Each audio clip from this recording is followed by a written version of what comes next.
Hey fellow explorers, are you dreaming of exploring new cultures and traveling abroad? Well, in this video, I'm going to share with you my 21-step plan that I go through when planning an international trip to help you plan a stress-free and enjoyable trip. Whether it's your first time traveling internationally or you're a seasoned international traveler, I think I should have some good tips for you in this video. A few weeks ago, I put out a post asking for ideas from y'all, the Yellow Productions crew, and I got a lot of video ideas, and I got a lot of questions about international travel. Things like, Chris, how do you decide where to go? How do you plan where to go? What do you use to organize your trips? How do you get money? Where do you get money? Should I exchange money before I go? Those are all the things we're going to cover in this 21-step guide. If you're on the live stream, I look forward to taking some of your questions and hearing some of your tips. And if you're watching the archive, I look forward to your questions and tips too for the things that I missed. Oh, and on every live stream, we always give away a Yellow Productions Crew shirt.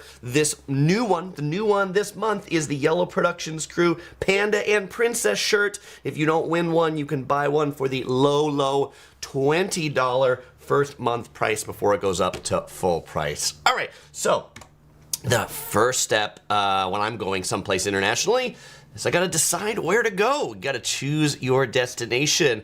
And people often ask and say, Chris, how do you pick where to go? And so I would say first it starts with, do I prefer to fly or drive or take a train? I mean, like, there's some mode of transport that might begin to be like, well, we only want to drive, and so for us, there's only one international destination we could go to if we're doing that for us, living in Southern California, which is Mexico. But if we're flying, then we might ask ourselves the question of, well, how long do we have? Because how long we have can answer the question of, can we only go someplace close by, or can we go someplace far away, like Australia? Because the further away it is, the less it makes sense to go for a weekend trip. I also look at, if I'm flying, where can I fly direct from my home airport, because it's just so much better to fly direct. And then finally, I look at, where is it cheap to go to? And how do I decide where it's cheap to go to? Well, one of my favorite ways to decide where it's cheap to go to is to use Google Flights. And to go to Google Flights, you just go to Google, and in the search box, you type in flights. You'll get this interface. You put in a city where you are or where you're starting from, and instead of putting where you want to go, you just leave it blank. And then you click this Explore button, and then it will come back and it will tell you everywhere you can go for a 1-week trip in the next 6 months and how cheap it could be. Now it's zoomed into the US, but if I zoom out, it'll populate the world. And so I can come over here and I can see, boy, we could go to Athens for $537, Madrid $431. You know, I tend to look at these and be like, hey, where is it cheap to go? Maybe Prague isn't the place to go right now. Turns out maybe it's Dublin for $449. But you know, I usually come in here, and when you search for these things, you can say stops, and you can change it to non-stop, which is what I like to do now to see direct flights. Where can I go direct? And you know what? Looking at Istanbul or Vienna, expensive, but Dublin, Madrid, Barcelona, those are pretty cheap. We bring ourselves over to Asia over here, and you know, people like Singapore, expensive right now. Look at that. In the past, I've been able to get flights to Singapore for $600 round trip. So, you know, things definitely change, but this is one of my favorite tools for helping me find where it's cheap to go. Okay. Now, my second tip for you, and the second step of my process, is to make sure my passport is current.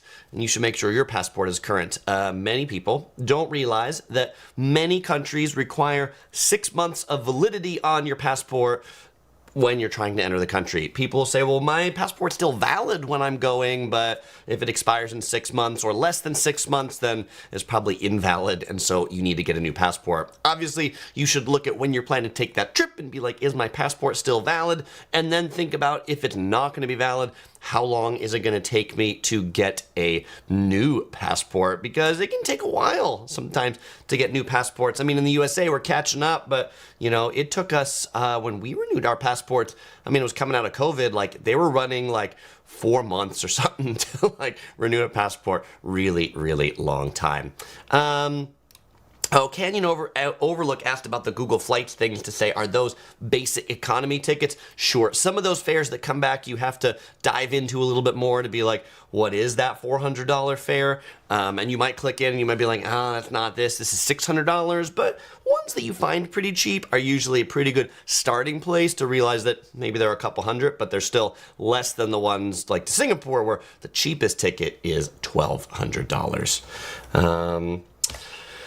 All right, so after I make sure my passport's still valid, then the next step is to check visa and entry requirements. Every country has different requirements as to who can come in based on what your home passport is. And so people often ask me questions like, Chris, what are the visa requirements, or what's the visa process for Singapore? And without knowing where you come from, I have no idea what it is because it's different depending upon where you come from. Sometimes, for various countries, it's a pain, and the pain can also just be depending upon where you come from. Sometimes you got to get a visa. Other times it's just an online form that you have to fill out and pay a few bucks, much as is the way when you go to Australia, they just do this like electronic authorization, but you still have to do it before you go. Otherwise, the airline won't let you check in. I've had that experience before. Ha ha ha. I ended up at the airport. I didn't do my ESTA arrival to Australia and pay my $8. And so United wouldn't let me check in. I had to stand there in the gate area to put it in, and luckily they like almost auto-approve it, and then they saw it was approved and I could check in. But you don't want that to happen to you if you want a smooth or stress-free trip. Aha. Step number 4 for international travel is then not just to decide where to go, but once you've decided where you might want to go, to decide when to go, or when not to go, I should say. For example, if you're going to Japan, you might not want to go during typhoon season, which tends to be around October because rains quite a bit. You might not want to go to Death Valley, California, the hottest place on earth, in summer. If you didn't follow the news this year, people died in Death Valley. It was so hot. Not really funny, but it's one of those where you're like, why would you go to the hottest place on earth in the summer? And of course, there are people who will say, well, Chris, I want to experience what the hottest place on earth was like when it's the hottest. But let me tell you, that is not when you want to go to Death Valley. You don't want to come to San Diego, California during San Diego Comic-Con. I mean, unless you're here for Comic-Con, but if you're not here for Comic-Con, you're just here for the beach, you will find the hotels are $1,000 a night when you're coming during Comic-Con season. The other thing to look at, because, well, so you might find the flights are cheap during a certain season because nobody's going because it's not a good time to go. The other thing you want to look at, not just on weather, but you want to look at when are the attractions actually open that you want to do. This is a big deal in seasonal places, particularly in Canada, in the Great North, where, Canada, the land of polar bears and igloos, is covered in snow coast to coast all the time. Okay, it's not that sarcasm, I'm exaggerating. But there are some snowy cold places in Canada, and in those snowy cold places in Canada, the summer activities are closed during the winter. So like if you wanted to ride the zip line in Banff, you're not gonna do that in December. You need to look and see when it's gonna open. And many of these like seasonal destinations, they might not even give you a date to be like, we open June 1st. It'll be like, we open June-ish, weather depending, and so then if you're like, well, I really want to make sure it's good, then you go in July. Or you go like us and you say, well, May, they say they might be open. I'll roll the dice because it's going to be cheap. That was when we went to Banff. We went because it was cheap in May because you never know what's going to open, and we'll just be really flexible with our trip. We might get to do some of the things we want to do. We might not get to do some of the things we want to do. In the chat, there's some comments about passports. Seth says he got his new passports like 3 weeks. I'm glad to hear things are running much more smoothly. Todd says, I did Death Valley at the end of August. Todd, how was Death Valley at the end of August? Was it death? I mean, you clearly survived, Todd, to tell about it, but would you do Death Valley again in August? That's what I want to know.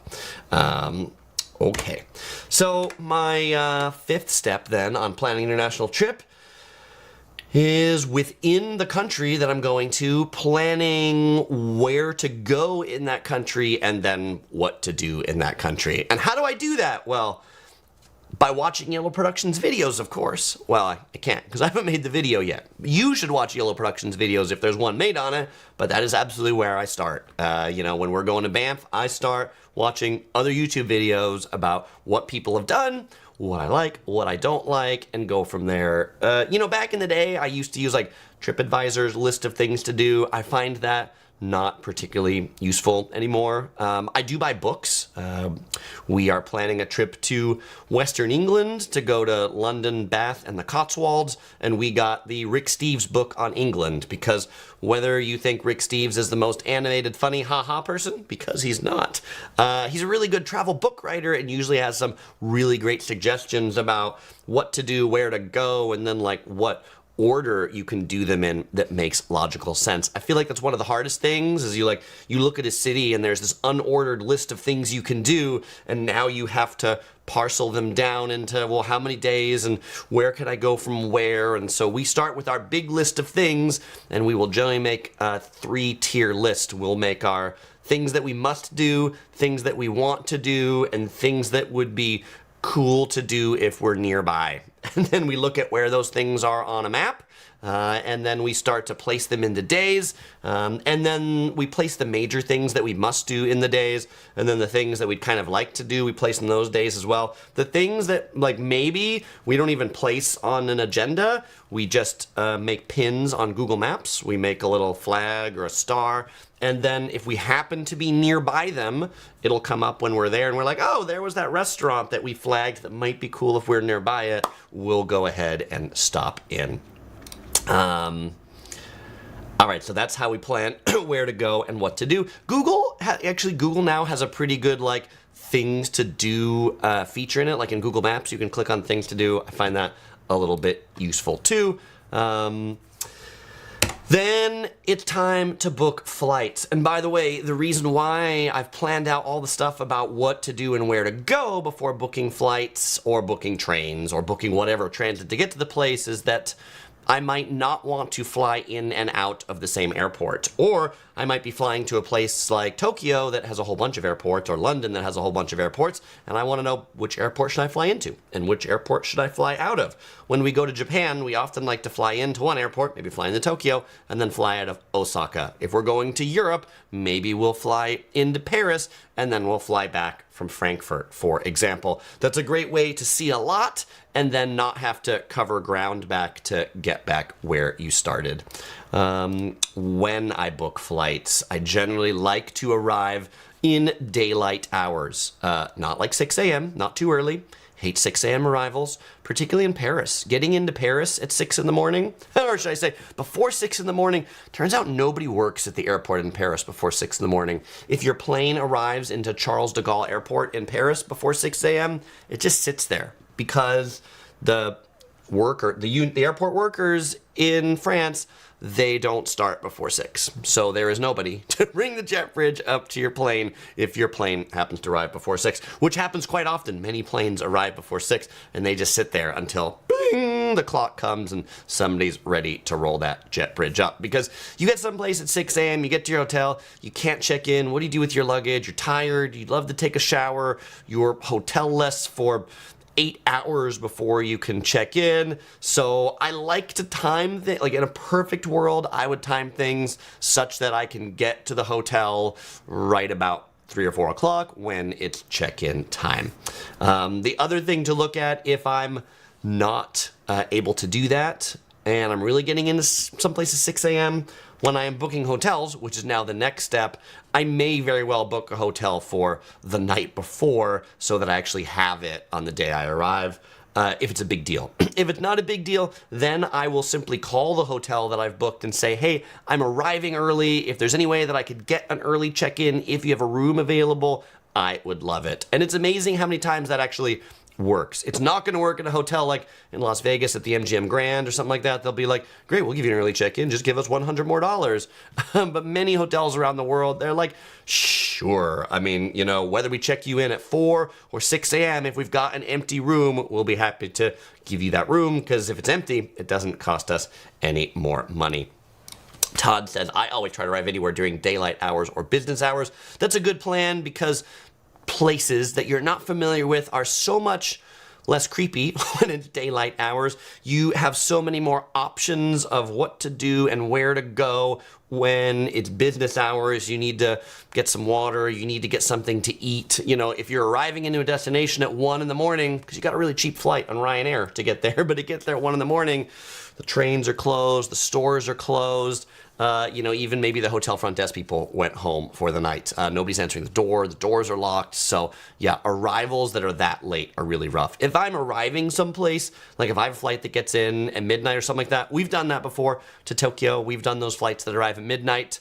We stay at the airport. We'll be like, we'll stay at the hotel in the terminal for that night and then get up the next morning when the world opens again, and then go ahead and conquer Japan once businesses are open. Laurel says the hotels that want to charge you $50 and up for early check-in. No, thank you, Laurel. I mean, it depends how important it is to you, right? Like if you really need to check in early because you've got a business meeting or something and you need to shower up, it might be worth it. But for most of us, I agree with you, it's probably not. Larry says, I have stopped using TSA locks as well. False sense of security. I agree. Remy says, what do I think about them? I never lock my luggage. There's no point. I mean, anybody who wants to open that can get a key to open a TSA lock. There is no point to use a TSA lock.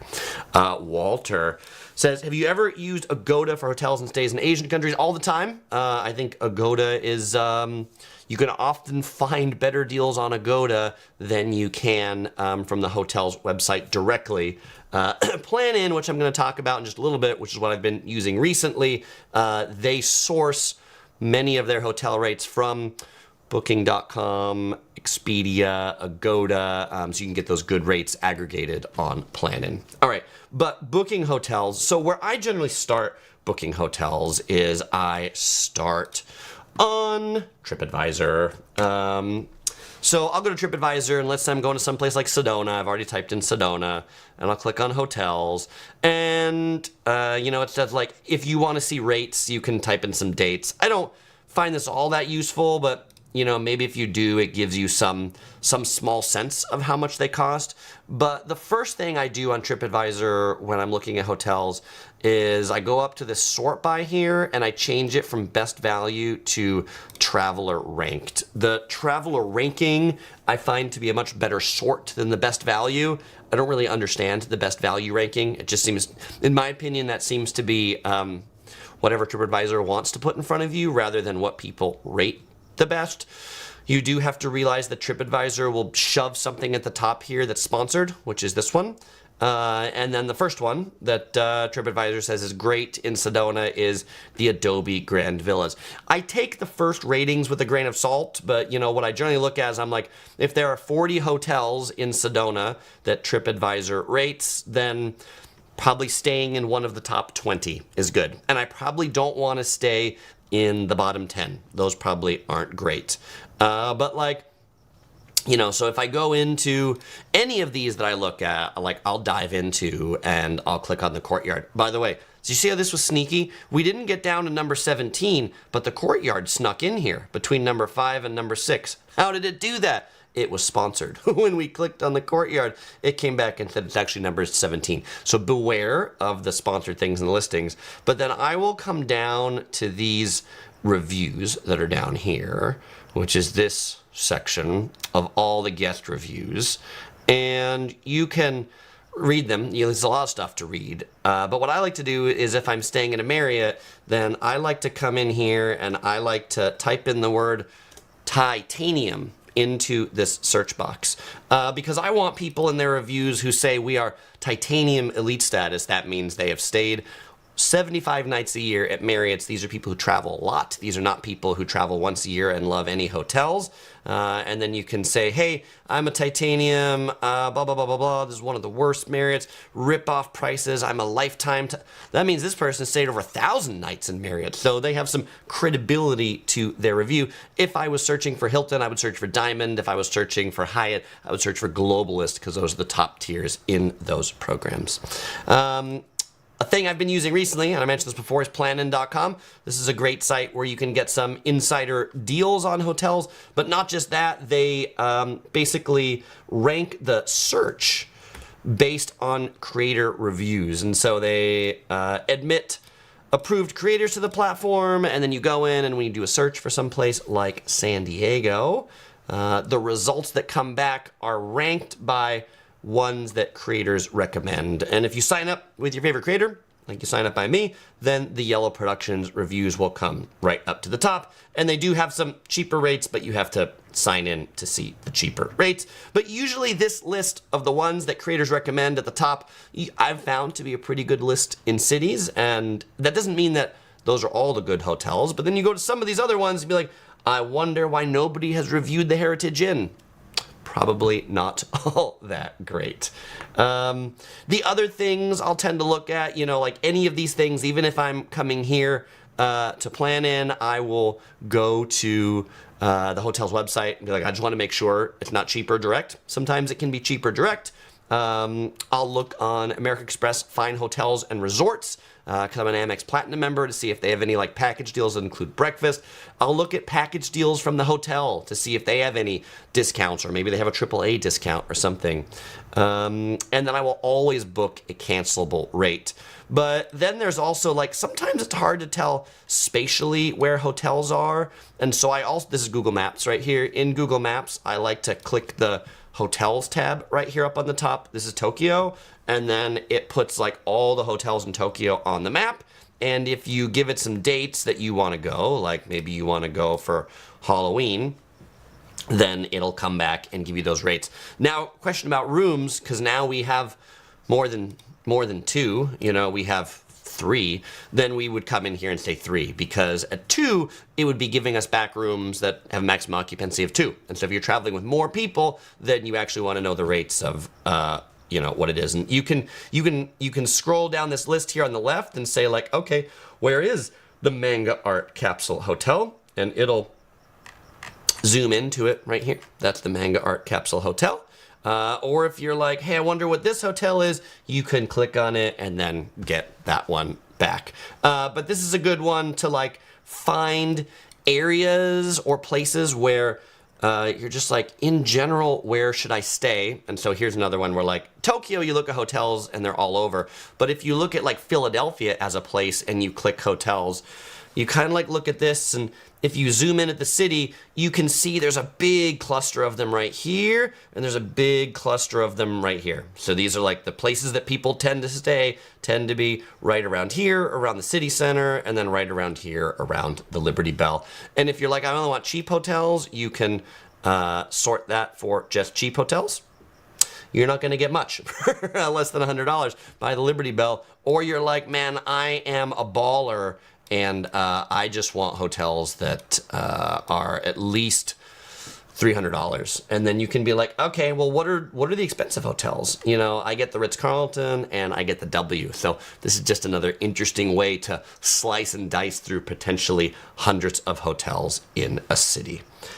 When I am booking hotels, I am always booking the changeable and the cancelable rate so that I can make changes later. All right, before we go to number 8, let me go ahead and take some comments and have a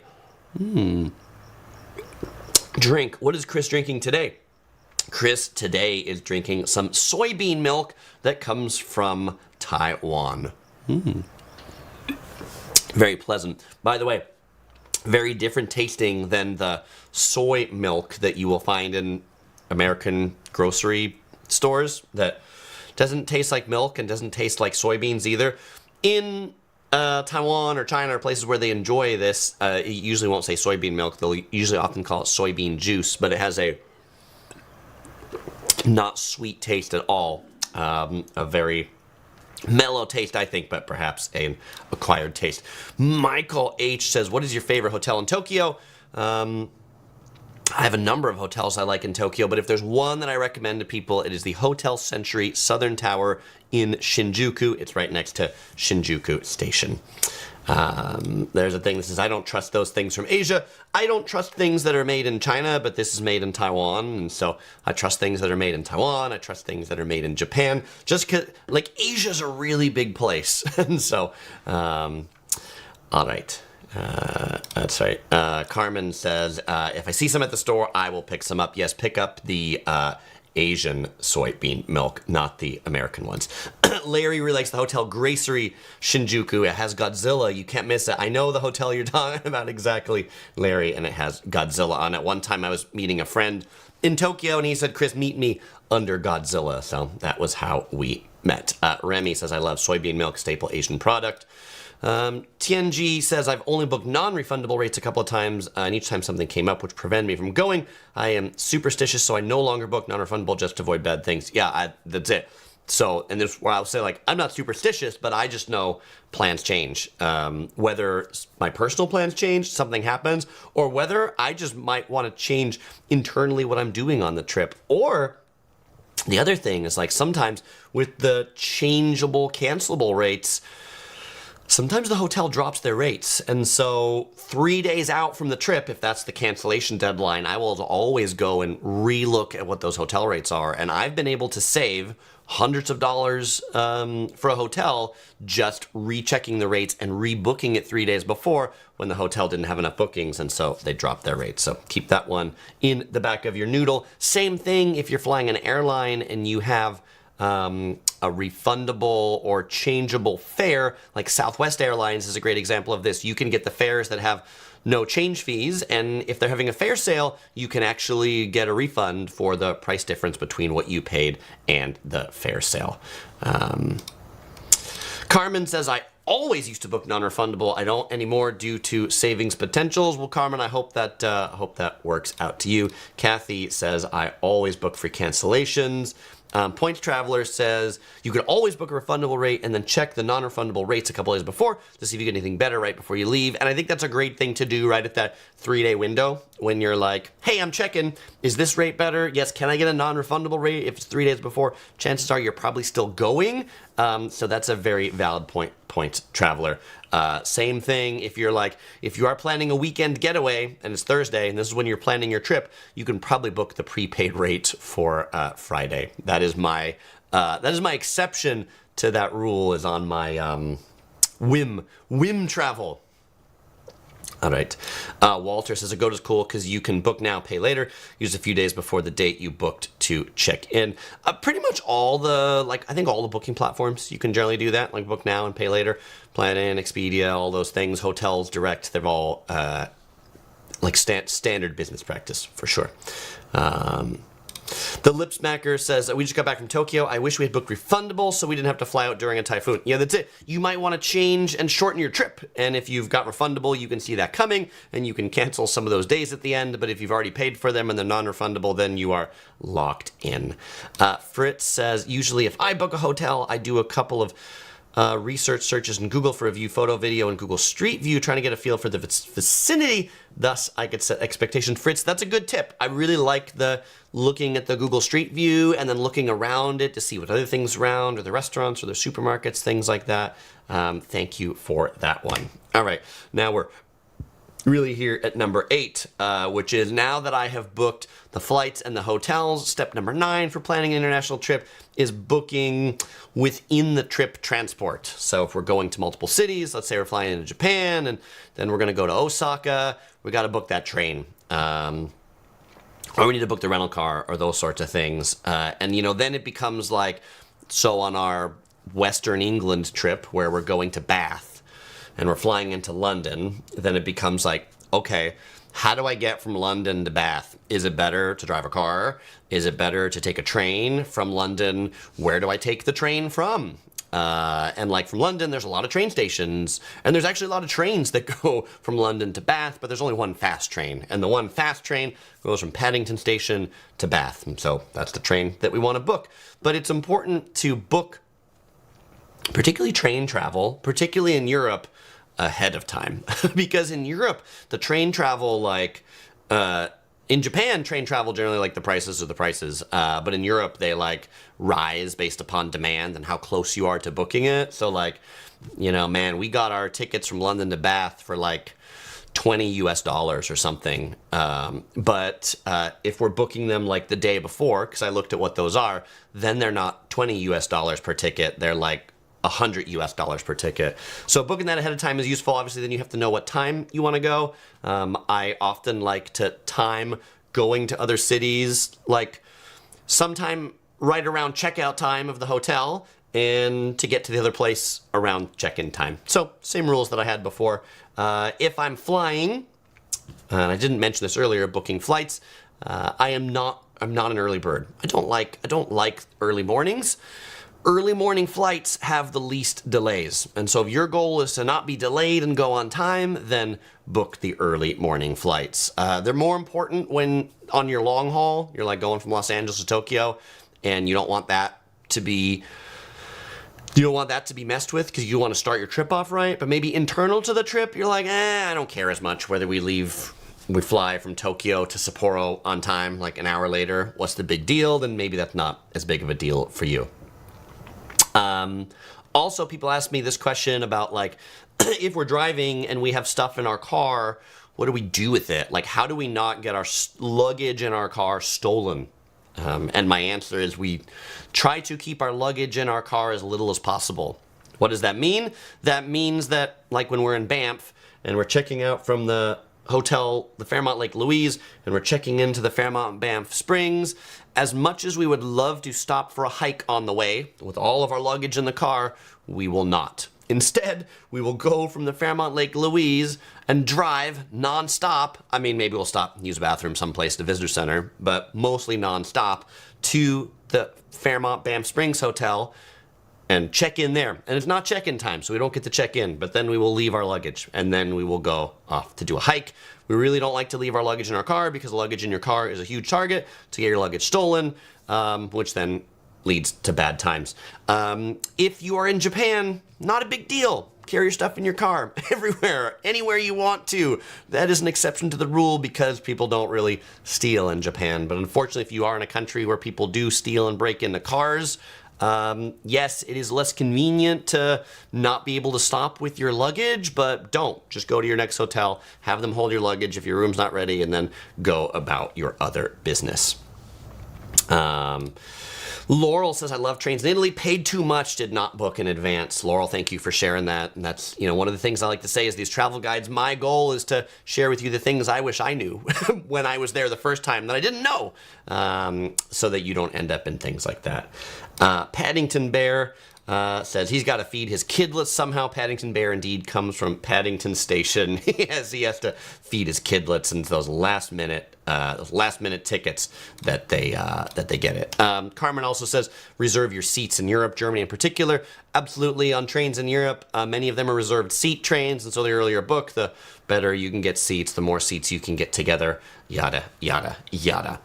Alex, thank you for your support. Alex says, what do you think about the Hawaiian-Alaska merger? My two favorite airlines to fly, and glad the programs will merge as I have the Hawaiian card. I think it's great. I think it's great to see those two airlines kind of get not Hawaiian merged into American or United or Delta, where it just doesn't become Hawaiian anymore. But I think it's great to see it merged into Alaska. I think Alaska will try to keep that Hawaiian spirit running as part of Hawaiian Airlines. And while I don't fly Alaska all that much, because I don't go all the places that I want to, every time I've flown Alaska, which is often up to Seattle, I have enjoyed my trips with Alaska Airlines. Larry says, I think it's going to be good with the merger, so there is a +1 to that. Laurel says, I read that when traveling by car to cover anything that's visible in the window with a sheet that matches the color of your upholstery. All right, that's a good tip. If you got black upholstery, make it black. Sure. And Walter says, what's the best option for cash in Japan? I'm going to talk all about cash and exchanges in number 16. So hold for that. Okay. Let's go to number 9. Ninth step.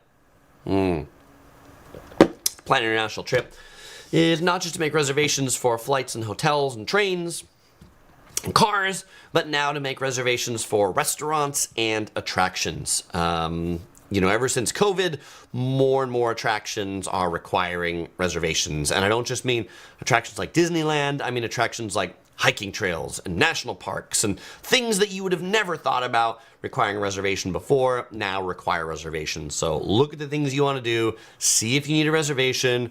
If you do, book it ahead of time. Find out what the booking window is. Sometimes those things are 6 months out. Sometimes they're a lottery the day before, but you want to at least have the opportunity to do that. And also, if you're going to a big reservation town, we're going to Bath in the UK, it is a big reservation town. And there are a lot of people in their travel videos who say, we didn't have a reservation for dinner on a Saturday night, and we went to like 5 restaurants before we could find a seat, because it wasn't even like you could wait. They were just like, we're full. We are full for the night. We don't have any place for you to eat. And so we will make reservations for restaurants well ahead of time, and maybe we'll change our mind later, but we will at least have a reservation on the books. So, by the way, sometimes when I say this, people go like, Chris, that sucks if you make a reservation that you're not planning to eat there. We never no-show on a restaurant reservation. We also, unless like something happens and our daughter throws up and we can't make it to the restaurant that night, we're also not canceling it the day before, but we're like at least canceling it the day before so that other people can get in on that reservation. If it's a popular restaurant, no problem. That'll go again real quick, but we want to make sure we get them early so that if it is a hard to eat place, we have it before they're all gone, or we have it at a time that we want to eat rather than 10 p.m. All right. Step number 10 is, probably doesn't go here, probably goes somewhere else, but I put it here, is to have a notional budget for the trip so that we don't get into debt. There's a certain amount where we're like, okay, when we're going to this place, how much are we willing to pay for hotels? How much are we willing to pay for the flights? How much are we willing to pay for meals? And then stay within reason of that. If we said like we're going to Paris and we're willing to spend $400 a night on a hotel, does that mean if the good one's $450, we won't stay there? No, we'll flex, but we're not looking at the $1,000 a night hotels, for example. We'll just go ahead and filter those out. Carmen just wanted to show some support and love. Carmen, thank you kindly for the support and the heart. The heart matches your pink hat right there. Thank you, Carmen. Okay. Tip number 11 is, or what next thing we do with all this stuff, and I'd be doing it as I did this, so it didn't fit cleanly in one of these steps, but it's to organize all this stuff that we're doing. And so there was a question about, like, Chris, how do you organize these things? And personally, we don't use any app like TripIt or things like that. We use Google. We use Google Docs to organize this stuff. Google Docs, we will, like here, I can show it to you as an example. Let me bring this over here, and this over here, and this big, and this goes, yeah, then this goes here, this button. Woo. All right, so this is an example of, I should make this bigger, huh? Bigger, bigger, bigger, bigger, bigger. Bigger, bigger, bigger, bigger, bigger. All right, there we go. So this is like an example of our Canada 2024 itinerary. We're like, we got this day, we're gonna fly to Calgary. Where are we gonna stay? Stay at a hotel in Calgary. We're gonna spend the day in Calgary. We're gonna go to some of these places. These are maybe some restaurants that we wanna stay at. We narrowed in on the hotel. Then we're gonna drive to Canmore. Maybe we wanna stop at this place on the way. Maybe not, maybe the ticket's expensive. These are maybe some trails, like some hikes. We put the link in there. Some other restaurants, some other places we want to eat. Obviously, we can't eat at all these places, but we list them down there. Then we're like, okay, this day we're going to stay at this hotel. This is where we're going to have dinner. These are the hours that it's actually open. What are we going to do for breakfast the next day? Maybe we eat at Starbucks. Maybe we do afternoon tea. Are the trails going to be open? These are the trail conditions. We've got menus at some restaurants. Place to eat. Dinner reservation. Reservation for the gondola in Banff. And this was one where like we made a dinner reservation at this place on the top of gondola. We changed it. We decided we didn't want to eat there. We were at the hotel in the morning and we were like, oh, the hotel sounds better. And this gondola reservation, then we were like, it was raining, so we didn't want to go at 3:10. So we changed it and we moved the reservation to like 6 p.m. the same day. We called and like gave other reservations and they did, and then we fly back. So that's what a like standard itinerary looks like for us. You will notice that it is not down to 5-minute increments. It's generally major things and open like that. I find that people who do things down to the 5-minute increments just stress themselves out because they're like, I'm constantly like, I just gotta make sure I stay on schedule. Cottage Full of Love, who was the one who asked the question about what app to use to organize it, says, I feel like the world is missing the perfect trip itinerary app. Cottage Full of Love, it probably is. The other thing, we use like Google Calendar too to help track some of those things too on Google Calendar. Google picks out some of those things out of Gmail that it puts on there, but I'll put all those things on the calendar as well. And that helps like when we're checking into hotels or checking into restaurants, because then, on my Android phone, it'll just come up with like, it's dinner at this place, or do you want to go to this place? And Google Maps. And so it's kind of neat that all those things integrate together. Okay. Leslie says, do you have any favorite foods you had in Canada? We like poutine in Canada, gravy fries. Yeah, there you go. We find the Asian food to be pretty good in Canada too. We also had a lot of really good porchetta sandwiches, like a roast pork. We had a really good porchetta sandwich in Whistler at the Fairmont there, and we had another really good porchetta sandwich in Calgary. Okay. Fritz says Google Spreadsheet. Mine looks more like Google Calendar. Attraction says meeting with extra buffer on traveling, resting between places, and extra schedule in case of some rescheduling. That's a good plan too, Fritz. And I mentioned we use the Google Calendar in addition to that document. Andrew says my wife needs to make an itinerary like that. I keep it all in my head. Hey, if that works for you, if you've got that good of memory, fantastic. Curtis Family says, I appreciate your positive vibe and 5-star tips, educational facts, and opinions you bring us. Thank you so kindly, Curtis Family. And Carmen says, for the first time ever we went over budget this summer, Greenland was expensive, but worth it. There are some trips that are absolutely expensive. And Cottage Full of Love says, my credit card company loves it when I plan a trip. I bet they do. I bet they do. Tony says, if I want to travel internationally to a place like Niagara Falls, what would be the best advice for traveling here? Tony, I've never been to Niagara Falls, so you'll have to wait until I make a video on that, or if there's some fellow explorers that want to give Tony some advice. But Tony, I don't know what side of Niagara Falls you're going to. There's the US side and the Canada side, so let the team know in the chat, and someone who's been there, I'm sure, will give you a bit of advice. Remy says, which country in Europe is most friendly to Americans? Which is least? There are so many countries, it is really hard to make a broad generalization about friendly to Americans, but certainly easiest for Americans to travel to are places that speak English. So the UK, the United Kingdom, London, probably the easiest place for Americans to go to as a destination in Europe. Scotland and Ireland, although they speak English, they got a really heavy accent, and so they may be speaking English and you may be looking at them like, I have no idea what you're talking about. I would then say the other best English-speaking countries are the Scandinavian countries, Sweden, Norway, Finland, the Netherlands, Denmark. They all speak really good English. So there you go. All right. The 12th thing to prepare for a trip is then to print out some stuff. Chris, you got all this digital stuff. What do you mean print out some stuff? Every hotel booking we make, every hotel booking we make, every attraction reservation that we make, every airplane ticket, every train ticket, I print out. I print out them all because I want to make sure that I can find them when I need them, and I want to make sure that I have them when my phone doesn't work or gets lost or gets stolen.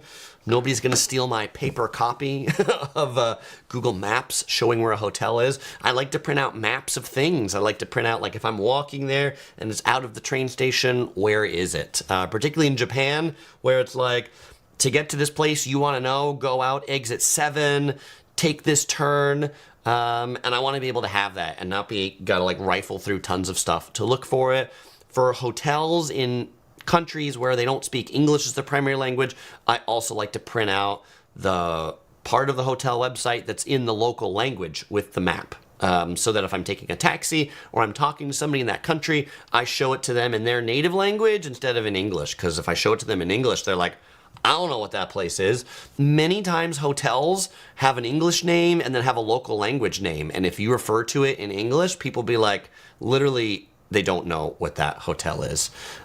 Michelle says, I like to have hard copies of my document. Also, if you're like, Chris, you're ridiculous with all the stuff you print out, why are you killing trees? A bare minimum, you should print out your itinerary and your boarding passes. People go, Chris, boarding passes, I got an app for that. I don't need to print them out. You know, some countries that you go through customs, they might ask you where you came from, where have you been. It's really useful to have that paper trail, or they might ask you, where are you going, or how are you leaving here? It is much easier and better to show it to the customs officer on a piece of paper you can hand over, rather than handing over your phone to them. Okay, Carmen says paper is kind of insurance. It is kind of insurance. You personally can maybe look all that stuff up on your phone, but the paper is always going to work. Tony says, do you think there are credit cards that have friendly benefits for purposes like international travel? I absolutely do. My favorite is the Chase Sapphire Reserve. This is my favorite card for traveling internationally. Has great rental car insurance, has great like trip delay protection, a lot of great things on that card. No currency conversion fees, free global entry, free TSA pre-check. I'm not here trying to sell you a Chase card. There's no affiliate link in the description. The second best card for international travel is going to be another one that I got in my wallet. What do you got in your wallet, Chris? Where is it? Where did the card go? The card is hiding. The card is hiding. Where's the card? All right. I don't know where the card went. Oh, here's the card. It is the, if you can swing the annual fee, it is the American Express Platinum card. By the way, this isn't Chris flossing by saying if you can swing the annual fee. It's really more like if you're willing to take the time and effort to make the annual fee worth it. It's like the annual fee on this card is like $700. The Chase one is like $400, $450. But they have all these great perks. With the Amex Platinum card, you get like credits at like Shake Shack and Uber credits and credits on the fine hotels and resorts. And if you take advantage of all of those, you can absolutely make more than $700 back from those. You just have to use them. Otherwise, you just pay Amex a bunch of money and then you wonder why their office building looks nicer than your house, you know, because you just gave them a lot of money for doing nothing. Trinidaddy says, when you rent a car, do you purchase the additional insurance? I never do. I always use the Chase Sapphire Reserve card to rent cars, and it provides primary loss damage waiver on rental cars. There are some countries or some rental car companies that will want proof that you have insurance. And in that case, if you have a Chase Sapphire Reserve card and you rented the car on your credit card, you can call the Chase Benefits Administrator or go on the website, and they will then email you a document that you can show to the rental car company that says, my credit card provides rental car insurance. And if you're like, do they really provide rental car insurance? When we were in Vancouver, I had a minivan that I rented from Hertz.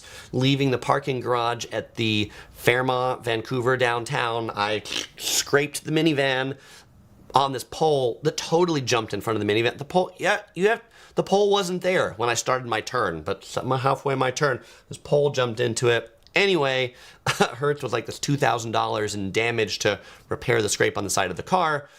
Chase Benefits paid for the $2,000 damage to that car because I rented the car using the Chase Sapphire Reserve card. So the insurance absolutely is worth it. Points Traveler says Amex is about to send Chris an invite to the Centurion Black Card after watching this. All right, Points Traveler. I'm waiting for it. That's it. I don't think I have that kind of money to afford the Black Card. Okay, so number 13, I want to talk about travel insurance just a little for a short, brief period here. People always ask about, Chris, do I need travel insurance? Do you get travel insurance? I do not buy travel insurance. Why do I not buy travel insurance? Because the health insurance that O'Sigril and I have provides worldwide coverage wherever we are. That is the health plan we have has that as a benefit. Like if we were to be someplace, it would provide medical care, it would pay for hospitalization, all of that stuff. That is in our health plan. If your health plan does not do that, you should get some sort of insurance that will cover you where you're traveling to. Two, all the other things that you would get generally on travel insurance about like trip delay protection, lost baggage protection, the Chase Sapphire Reserve card covers nearly all of those things if you've booked the trip on that card. So that is why I personally don't. Different strokes for different folks. I'm not telling you not to. Everybody has a different comfort level related to insurance, but I'm telling you what I personally do. Number 14, is to learn the local culture and to learn some of the do's and the don'ts. For example, if you're going to Thailand, it's useful to know that you need to wear pants when you go in a temple, or you can't have bare shoulders. Because if all you brought were shorts, you might find out you might not get to do the things that you want to do. You should learn a little bit of the language. You should learn how to say things like hello and please and thank you. People always ask me these questions about like, Chris, do I need to learn the language to go? And I mean, you know, the world is a place of international travelers. People in any country don't expect you to be fluent in their language when you come, but they like you to try. Even if that's just to say hello, sorry, please, goodbye. If you learn 5 words, they will be like, this person went a little bit in my direction, so I can go a little further. By the way, Gene says the reason why I don't get travel insurance is because I'm young. Not why. Not why. As I told you, the reason I don't get travel insurance is all the things are already covered with things that I already have. So we pay for a health insurance plan that covers all of those things. It's not because we don't get sick or we don't get hurt. The health plan we already have has worldwide coverage. All right. Tip 16. The 16th thing to do traveling internationally, exchange currency. Okay. So I get a lot of questions on this one about like, Chris, where should I get money from? And the first where I would start on this is if you want money when you arrive, then you'll want to get money before you leave your home country.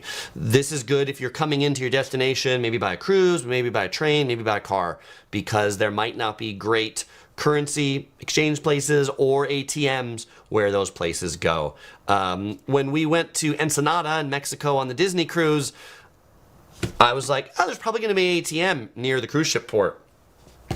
No, there's no ATM anywhere near the cruise ship port. My standard mode for getting money, mine personally, is to withdraw money from an ATM in the country. I take 2 debit cards, 2 bank cards, 2 ATM cards on accounts that I just use for withdrawing money internationally. So each account doesn't have very much money in it. It doesn't have my nest egg in it. These cards and these accounts literally are only for this purpose, so that if somebody steals my card or I use a compromised ATM, they're not getting very much if they keep withdrawing out of it.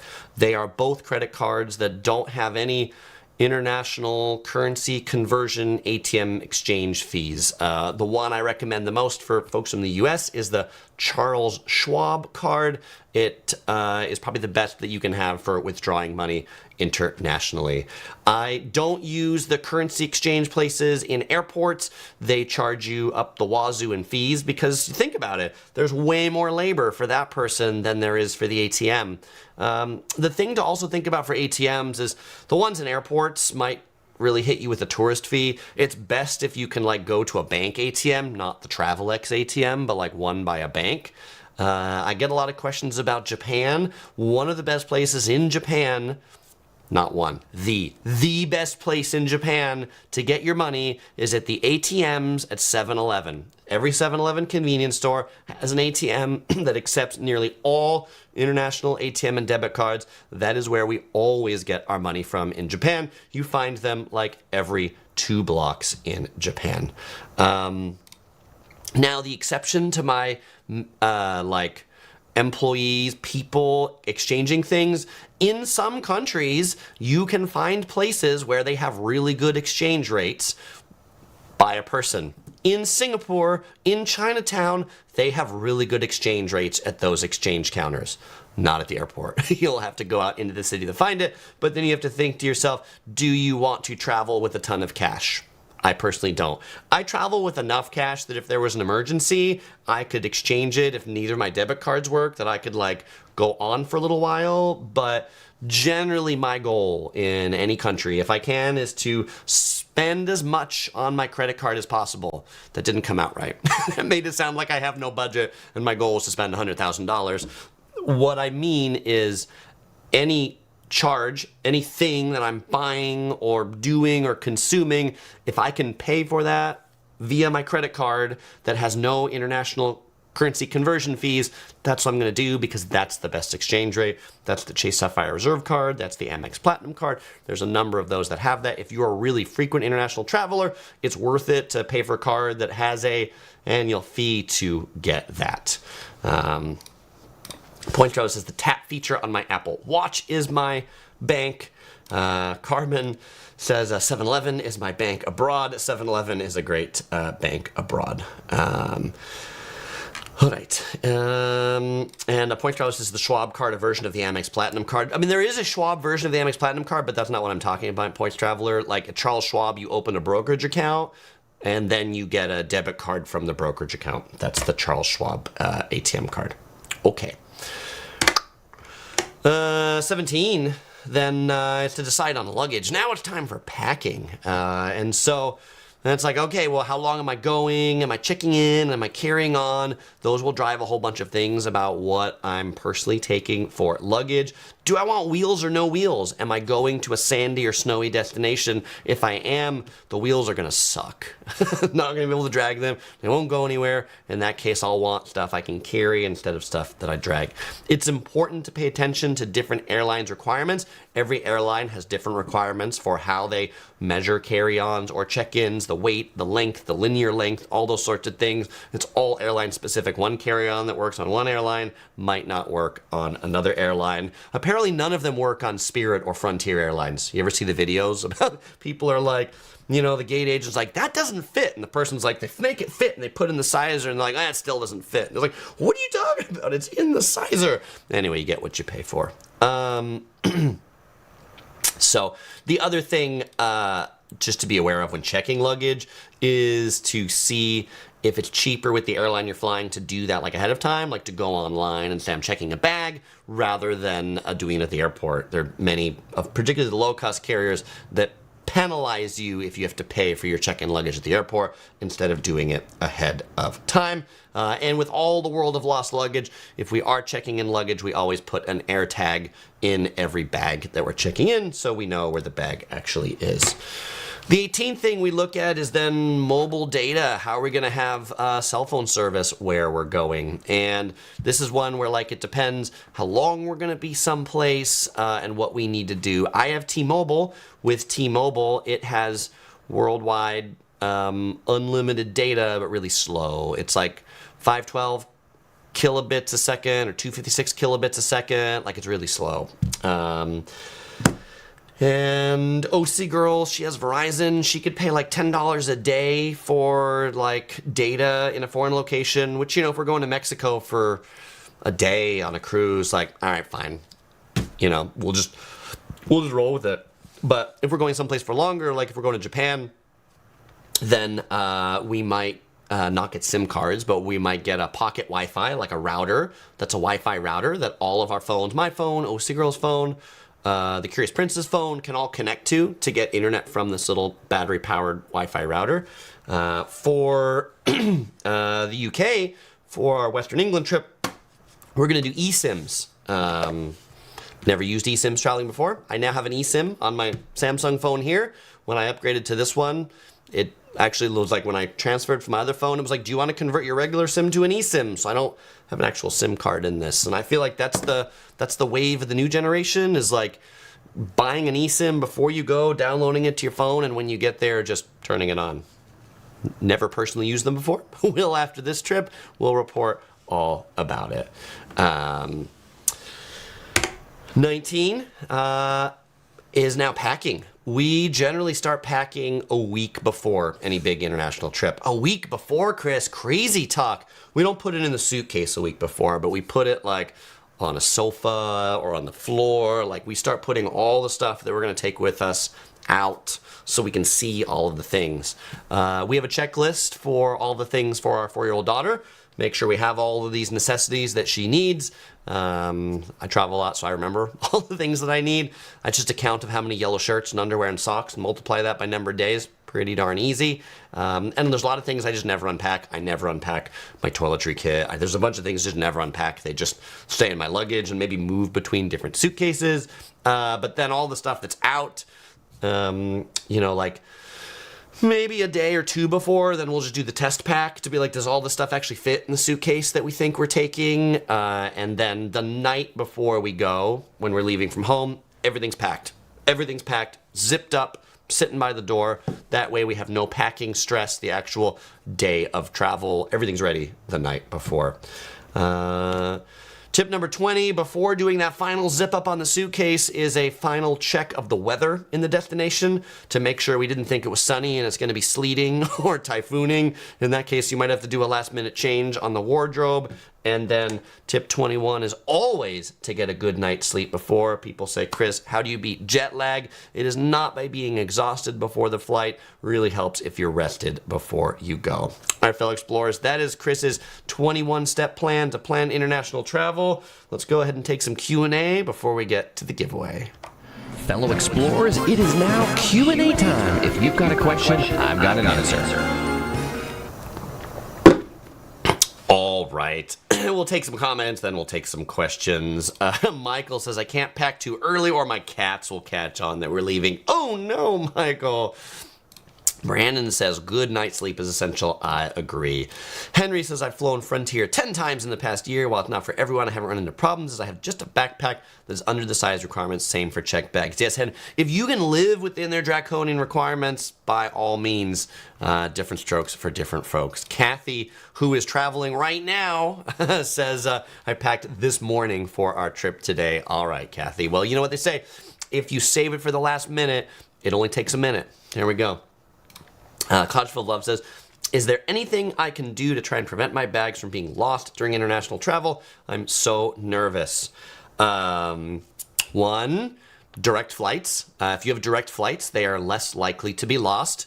2, put an air tag in your bag. 3, have a tag on the outside of your bag. 4, on a piece of paper, put your name and your phone number and all of your information inside the bag too. You might leave a couple of them, one inside the bag, one someplace else. I mean, that doesn't mean it won't go to the wrong place, but that means if it does go to the wrong place, they can at least find it. Also, as you check your bags in or before you check them in, take a picture of them so that you have a picture of what those bags look like. Those are my best practices for you to try to prevent your bags from being lost. There you go.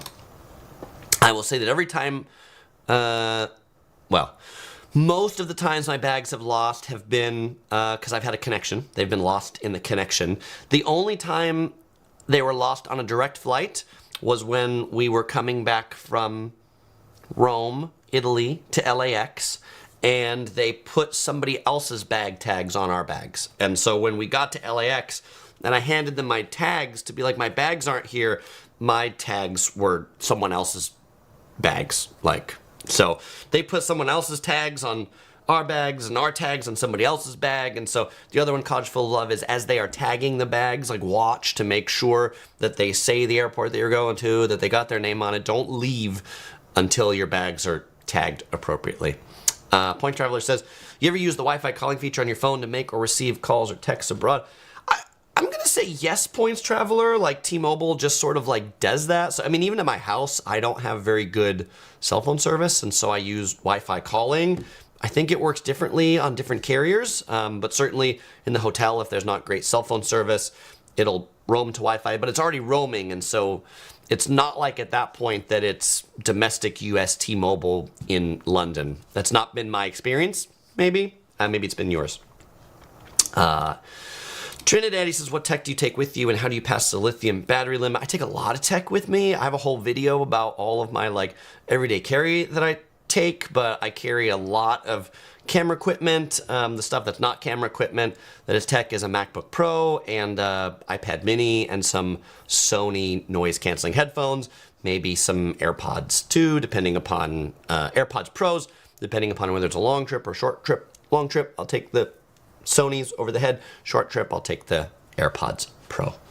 I have all of my like wires and charging stuff in their own separate bag, so that when I go through the security checkpoint, if I'm in a country that's like particularly persnickety, like Singapore is a great example, I take the bag of all of the cables and batteries out of my main bag and just put it separately.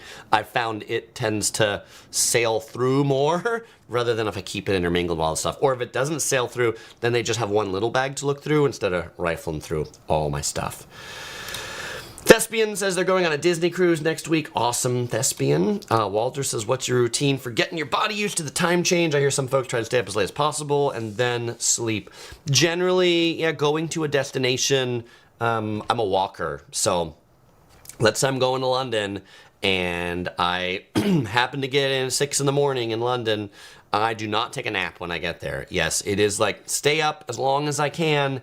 How do I stay up as long as I can? I go outside for a walk. Like being outside in the fresh air and moving is a way to get past the tiredness, to at least get me to like 6 p.m. You know, and if I can make it to 6 p.m., I'm like, all right, that's pretty good, and then I'll go to sleep. I won't go to sleep before 6 p.m. I don't care at that point when I'm all walked out, jet lagged, what meal times things are. If I'm hungry at 3 p.m., I eat at 3 p.m., and then that way I can go to bed at 6. And yes, maybe that means I get up the next morning at 4 and I've got to wait till 5 for some breakfast thing to open or whatever. I mean, I'll just take that morning to do something cool because I'm up way in the morning, but that's how I get to it. Mai says, other than California, which U.S. state would you recommend for a month-long family summer vacation? I don't know, Mai, have you spent much time on the East Coast? You know, if you haven't spent much time on the East Coast, now I wouldn't pick like one state, but you know, Mai, I might pick like somewhere between like Washington, D.C. and New York City. There's a lot of cool stuff to see between there, so that would be a cool place that you could kind of go and spend a month in that area. Larry says something kind of similar to that, which is Charlotte, Charleston, D.C., Virginia Beach, Baltimore, I guess is a particular route that you could do. Your house says, have you ever been to China? I'll be traveling to Shanghai. Is the Chinese public system easy for foreigners who only know English? I have been to mainland China. I've been to Beijing. It was easy to navigate, like navigation-wise. The Chinese are not polite like the Japanese are, so they won't wait for you to get off the train. Like, train doors open, everybody's trying to get in and out at the same time. You will just have to be very forceful when you are in China to assert your position in whatever line you are in. Michael G says, if flying internationally, you have a connection, what is the minimum time you book in between flights if you have a connection? Also, is it different if your connection is not in the USA? 2 hours is my answer. It would differ if I am making a connection coming back into the USA and I have to clear customs before I can connect. Like if I have to clear customs before I need to connect, then I would allow 3 hours. If I'm connecting in a place like Tokyo, Narita, onwards to Singapore, where Tokyo, Narita doesn't make you re-clear customs or re-clear security. If you're flying in from the USA, then 2 hours is fine in my book. Thespian says, what countries have the best and worst customs experience? Best experience, Singapore. It's amazing. Like, you don't even have to like go to person anymore. they have like these e-gates that you just go to. It's really great. They have mints. When they had people, they had mints that you could pick up when you went through passport control. Super awesome. Worst experience, Italy. I've waited really long time in Italy, like where the line, not even a line, it's just like a gigantic mob for passport control, and you're like, you feel like you're at a concert in a mosh pit getting crushed to just get into the country. It was Fantastic. Sarcasm is one of the many services I offer. Points Traveler says, I'm sure those size 14 Hokas helped you assert your position in China. Yes, the size 14 Hokas and the 6 feet tall. When the doors open and it's time for me to get out of the subway car, I'm probably getting out of the subway car. That's how that's going to work. George says, are plane ticket prices based on the destination country? If it's a first world country or if it's a third world country, and not just the distance of the flight. George, airline price, I could have a whole video about airline prices. They don't make logical sense as to why some cost more and why some cost less. Really, they cost the amount of money that the airlines think they can get for them. Going to Singapore, they think they can get a lot of money for flights right now. Going to other places, they don't maybe think they can get as much money right now. And so like places that are very busy business travel routes tend to have the most expensive fares. Routes that are leisure routes tend to have lower fares. Where you're going to get the best deal typically is on routes that are heavy business routes, but you're traveling on a day or a time or time of year when there are no business travelers, meaning that there's now tons of capacity on this route for all these people that aren't going. And so the airlines are like handing out the seats for free. Just like, please fly these planes, because we got 10 flights every day from Los Angeles to New York City, and when it's the dead of winter in January, even the business people aren't going, so you can get really good deals on those flights.